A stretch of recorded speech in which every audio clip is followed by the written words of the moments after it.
Hi, this is Bhartiya and welcome to another episode of TFR Newsroom. And today we have with us Brey, a Senior Product Marketing Manager at Red Hat Storage. If you look at the workloads, it's a lot of cloud native workloads, it's a lot of machine learning, a lot of things are happening, So I just want to understand from you how Ceph itself has evolved to handle these new workloads? That's an excellent question. And Ceph was originally designed to be a very massively scalable storage platform that supported a variety of different protocols such as block, file, and object. So when Ceph was first designed, the design criteria that the architects worked with were, we want to be able to support cloud native environments from the ground up. And that was the key design requirement. And it influenced everything they did, every decision that they made. And so, it's taken, close to a decade. I think Ceph has been, available for at least that long, if not longer. And if you know anything about storage and distributed systems, you know that it can be a very complex undertaking to set these kind of systems up. And indeed, in the early days of Ceph, that was some of the challenge, is that you had to have a lot of expertise in order to set the system up and make sure that it worked and operated correctly. And that's the exciting thing that we're doing here in this Ceph 4.0 release, is that we're bringing Ceph forward into a world where people expect agility. Whether you're an application developer or a data scientist, you don't want to necessarily even think about storage. And we're bringing Ceph into that world where we can meet their needs and their requirements. They expect agility, and we want to be able to deliver the agility that they need for their workloads. I'm also curious about the community around Ceph, because there's of course, Red Hat is there, and then there's this user community, and then there are a lot of vendors who are repackaging Ceph either as an appliance or a service. So can you talk about the ecosystem of Ceph that is evolving, and if you just reflect on the early days of Ceph versus today's days? Absolutely. So there's a tremendous upstream community with Ceph, and some of the world's largest storage installations are actually using Ceph for some very popular applications. We work and we talk to those kinds of organizations and businesses that are using Ceph in that way, because it's a community. We learn from them, they learn from us, and we learn, new techniques and approaches to be able to solve some of the current day problems. So certainly the upstream community is a very large and important influencer in what happens with Ceph. Red Hat, I'll be honest with you, we've been very conservative in our approach to Ceph. And the reason for that is, we understand that the customers that are using Ceph, in many cases, they're building very massively scalable applications. It might be data analytics applications, machine learning applications. It could be cloud scale applications. And, they demand the right level of performance for their applications, as well as the right level of resiliency. And so our approach has always been all along that, yes, as features come from upstream, we want to make those features available as quickly as possible, but we also want to make sure that those features are going to work for their use cases, because these are production workloads. And if they have downtime in their environment, that's a big deal to them.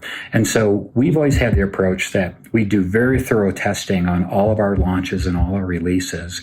And, you can compare and contrast that against other players in this industry who maybe adopt things much more quickly. And we believe at the end of the day, though, that what the customer wants is a very stable platform that's going to be able to meet their needs. Talking about customers and meeting their needs, I would like to talk about Red Hat Ceph Storage 4, because one of the things was that it's petabyte scale, storage. So how are the storage needs changing? Are people storing more things? What's going on with, the challenges in the storage? In terms of capacity, first, let's talk about capacity itself. Absolutely. And that's, one of our main value propositions here is the massive scalability of Ceph. And just a little brief note on that, though, it's not just the capacity scaling, as you mentioned. That's a key point. Don't get me wrong. But it's also the ability to scale performance as you scale capacity. And that may sound like a very simple concept at a very high level, but when you think about it, and if you've ever had experience deploying these kinds of systems, you know that that's particularly challenging to be able to deliver the capacity as well as the performance scaling. And so, that's an area that we're very focused on, and we've published recently published a series of blog posts that show, yes, we can scale well into the petabyte range, hundreds of petabyte range, but we can deliver performance across that full scale of capacity points. What kind of use cases are driving this demand? Of course, performance is, that is obviously, important, but petabyte? That's a great question. And we've worked with a lot of different customers across a lot of different vertical industries. What actually got us really going, and this is more, the data analytics and the AI ML world, we worked with some retailers. And, you think about it, data this is a little bit of an overused term, but data is a strategic weapon for a lot of our customers. And they're facing an inundation of data, though. And I think by some statistics in the industry, they're seeing a doubling of their data every 40 months, if not faster. And I think in some vertical industries, they're seeing a lot faster, particularly in retail. I think, with the what's happened in retail, it's not unusual these days to see that brick and mortar retailers are going out of business. And they're being challenged by these new business models where data is at the heart of what these organizations are doing. Data about their consumers, data about their inventories. And so it comes back to what I was saying earlier, though, that they need to be agile with their data and they need to have business insights delivered to them from their data. And a key part of that is having a platform that can support the massive scale of that kind of data where it's doubling every 40 months. They want the reassurance that well into the future, they'll be able to store that volume of data and have access to it. So you asked about, what are some of the common use cases? Certainly the retail industry, there's a very strong competitive threat there to use data as a strategic asset. In the financial services industry, they're on the cutting edge of using data to do some very innovative things around things like payment processing or risk analysis or even customer sentiment analysis. When you walk into a bank, there's all kinds of data that they can gather, and they are gathering on you. It may be that you're sitting down and you may be taking out a new mortgage, and they can automatically pull up all that data and make their decisions very, very quickly. So it's very interesting, and it is delivering the agility. Some of the other industries like the government and the public sector, there are some interesting use cases there, particularly around security and surveillance. Those are some of the key ones, but we also see like telco, manufacturing. We can't talk long in this conversation without talking about autonomous vehicles, which is something that everybody loves to talk about. And the volumes of data that autonomous vehicles generate with all the sensors that they have is just incredible. And again, those are use cases that we're looking at and where Ceph is really a good fit. As these companies are building their data lakes, but they, as you rightly mentioned, is the analytics they are doing, they're using machine learning because that data itself has no value. You have to get value out of the data. So is Red Hat going to stay only at this, storage management layer with Ceph? Or how do you enable them to integrate the tools either they bring themselves, or are you going to go beyond that and bring your own tool? I mean, of course, you cannot comment on that, but Red Hat is now part of IBM family also, and IBM has a lot of machine learning tools. So I know you cannot talk about that, but I just want to understand how you enable customers to easily integrate or bring the tools that they are using. That's a great question also, and you can't talk long about IBM before you have to say the word Watson. So let's just get that out there. But you're absolutely right. We view our place, our lot in life is actually we want to provide the best infrastructure to be able to support those tools. We're not necessarily in the business of supplying those tools because there's, Red Hat, our philosophy is, we want to be a strong player in the open source community. And many of these tools that you talk about are open source tools. And so our approach to this is we will partner and we will, work our business strategy together with those partners, whether it's, supporting things like data analytics or, transactional databases or, some of the newer technologies that people are deploying around machine learning. Our vision is we want to be able to support all of that. And we have a reference architecture called Open Data Hub, which forms the foundation that all of these applications can sit on top of and access all of these types of services from Red Hat's offerings. One thing that you cannot, not talk about when you talk about data is one is high availability. Of course, you mentioned performance, redundancy is there, data recovery is there. Yep. At the same time, if something goes wrong, self-healing. So, can you talk about any of these, capabilities, whether it's a new feature, new capabilities in terms of HA and data recovery? It requires a different approach to the problem, because when you're talking about multi-petabyte data sets, you're obviously not going to restore those data sets from tape. It just doesn't work, despite the fact that some people have tried it. But our approach to that is no, the system needs to have the resiliency built in. And that's a particular challenge, because if you know anything about Ceph, one of the key value propositions is Ceph sits on industry standard hardware. It's not proprietary hardware. And so we have to make assumptions that the hardware infrastructure can fail and probably will fail. So we built in, at the software layer of Ceph, we built in multiple different technologies to be able to address that particular problem. So it might be N-way replication technology, which is very expensive, but it provides you the safeguards, and it can also provide, a level of performance that you might need. But we've also increasingly adopted a new technology called erasure coding, which drives greater efficiency for these kind of high availability environments. So with a replication-based approach, if I have 3 replicas, my costs are 3x. With erasure coding, we can cut that easily by 50% or more, because the way to think of erasure coding is it's a lot like RAID technology in traditional storage systems, but it's in software. And so we can really drive not only the high availability that these environments need, but we can drive the efficiency also. But it goes beyond that too, because again, one of the key topics when you're storing petabytes of data and you're storing this for many, many years, some of our customers work in regulated environments where they have to maintain this data for at least 17 years if you're in healthcare environments, but in some government applications, you have to store this data for hundreds of years. And one of the problems that comes up when you have to store data for that long is a phenomenon known as bit rot. And we built in technologies like checksumming to protect against this. So and the way I talk about this is, when you put the data into our system, you can be assured that you'll get the data back out.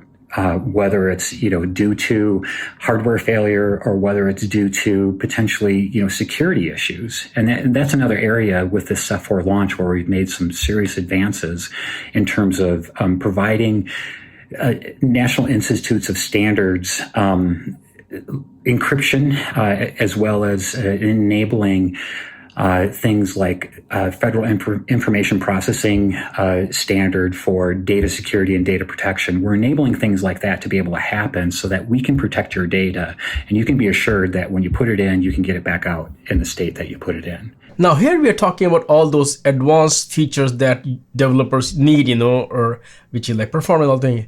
But let's just talk about deploying or using it, because it's kind of, it's not an easy thing to do. So yeah, how about making it actually, going back to basic to make it easier? Yeah. Yeah, and Ceph is a very powerful technology. I talk about it. It's a Porsche, and like a Porsche, there are a lot of different knobs and a lot of different controls that you can get the best performance out of that Porsche. It'll go as fast as you want around that racetrack, and Ceph is very much like that. It'll go as fast as you want, but you have to really have a lot of specialized expertise. In fact, I kind of joke like you had to have a PhD in Ceph to be able to set it up and tune it properly to get the right level of performance out of it. And if you messed it up, that Porsche will crash into the wall very, very fast. And that's been mirrored in our experience with some of these customers, that if they know what they're doing and they know what knobs to turn, they can get the best performance out of it. And I can show you customer after customer who has done that and is very, very happy with Ceph. But I can also point out to you some customers who have had a lot of challenges. And it's because they don't understand the power of the technology and all of these different knobs and controls that they can adjust to get the best performance for their workloads. So we recognize this, and we said to ourselves, we want to have a goal here that you no longer have to have a PhD in Ceph. You can, it's fine to have an associate's degree in Ceph, and we will help you. And we view it as we're opening up the market that Ceph can address. So one of the things that we've introduced introduced in our 4.0 launch is a new installer experience. And under the covers, it's using Ansible playbook technology. And we've built in intelligence and smarts about the hardware system. So this is a good example where we go through and we check the underlying hardware system. Do you have the right amount of memory? Do you have the right number of CPU cores? Is the disk system tuned appropriately to be able to support the kind of workloads you're wanting to put on Ceph? And we've built in these checks into the installer, and the installer will actually fail if you don't meet these requirements. And this is one of the things, the Ceph community hasn't done ourselves a favor in terms of the message was always, it doesn't matter. Whatever hardware you have lying around, you can run Ceph on it, even on your laptop. And the reality is, no, you're not going to do that in a production environment. You're going to expect a certain level of performance. You're going to expect a certain level of resiliency. And so we've built these checks into the installer. I kind of liken it to the good analogy here is if you go to a bowling alley, and have you ever been to a bowling alley when there's a beginner there and they have those blow up bumpers on the sides of the alley? That's exactly what we're doing here with this new installer. And it's so simple. We joke that even your cat could click through the installation experience. It's that simple. Have you tried to use a cat to do that? Not actually, but there is a video on YouTube that we put up that shows, within a matter of 5 or 6 minutes, you can be up and running with a fully blown Ceph cluster. So it's actually a pretty big step forward for us. The simplicity, there's two pieces of the equation to that. One is the installer experience and making sure that you get off to, a right known good configuration, but also then once you're up and running, how easy is it to manage? And in the past, Ceph, again, remember what I said earlier, that it was built for these massively scalable cloud environments. And in the past, a lot of those environments, really all they needed was a command line interface. And so that's what Ceph catered to.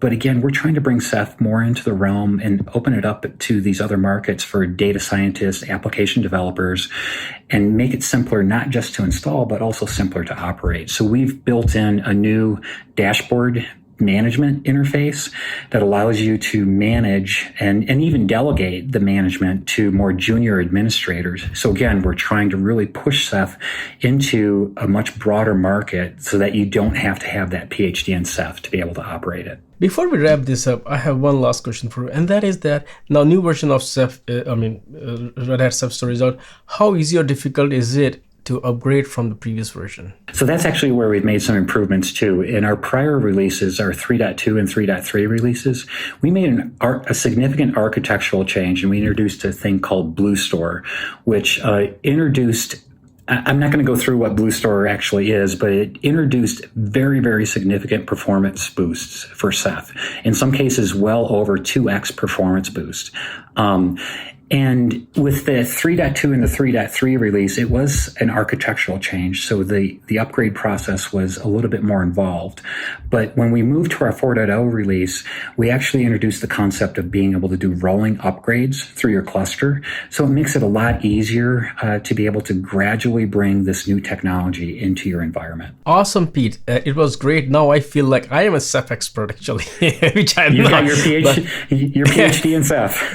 Right. And now I can teach my cat to, click start it. Pete, once again, thank you so much for taking your time out and explaining things in such an amazing way. And I look forward to talking to you again. Unfortunately, we are not going to have Red Hat Summit, the physical event that I was planning to attend is virtual. So I'll miss that opportunity, but I'll look forward to meeting you again. Thank you. Thank you so much also.